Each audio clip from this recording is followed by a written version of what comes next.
Sosok AF pegawai BNN di Bekasi tersangka kasus KDRT istri selama 8 tahun. Inilah sosok seorang ASN yang dilaporkan melakukan KDRT terhadap istrinya, Yulianti Anggraini alias YA. Suami tersebut berinisial AF yang berprofesi sebagai ASN pegawai Badan Narkotika Nasional. Dari pernikahannya, AF dan istrinya Yulianti Anggraini dikaruniai 3 anak. Di awal tahun 2024 ini, korban akhirnya memberanikan diri untuk melaporkan lagi AF atas kasus KDRT.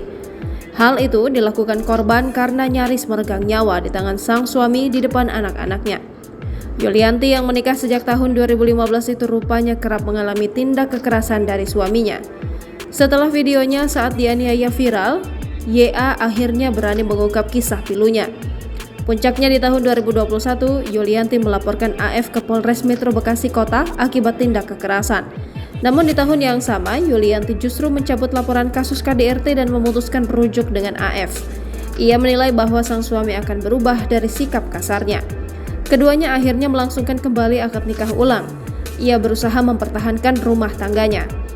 Namun KDRT itu tetap terjadi sepanjang dari pelepasan laporan sampai kurang lebih 3 tahun hingga 2023. Bukannya berubah, FA justru semakin menjadi melakukan KDRT kepada istrinya. Di tahun 2022 dan 2023, AF bahkan melakukan penganiayaan terhadap sang istri di depan anak-anak mereka. Yang parahnya, suami berani melakukan KDRT di depan 3 anak saya, bahkan menggunakan senjata tajam, kata YA. Adapun bukti, video kekerasan tersebut dibongkar Yulianti ke media sosial dan diunggah akun @bekasi24jam.com. Dalam video tersebut, Yulianti tak berkutik dihajar terus-terusan oleh sang suami. Terlihat AF terus memukuli sang istri, bahkan menindihnya di sofa. Adapun kejadian saat YA dianiaya oleh suaminya itu terekam CCTV dan dijadikan barang bukti.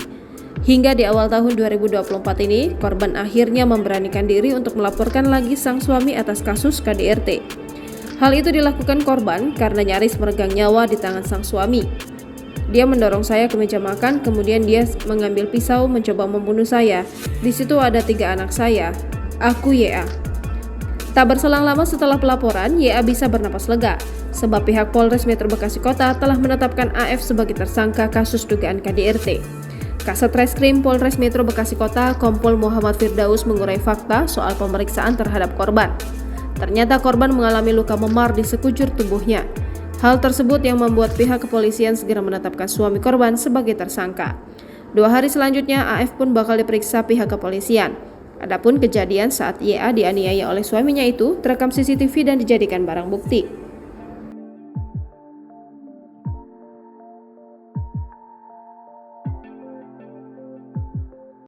Download Tribun X sekarang, menghadirkan lokal menjadi Indonesia.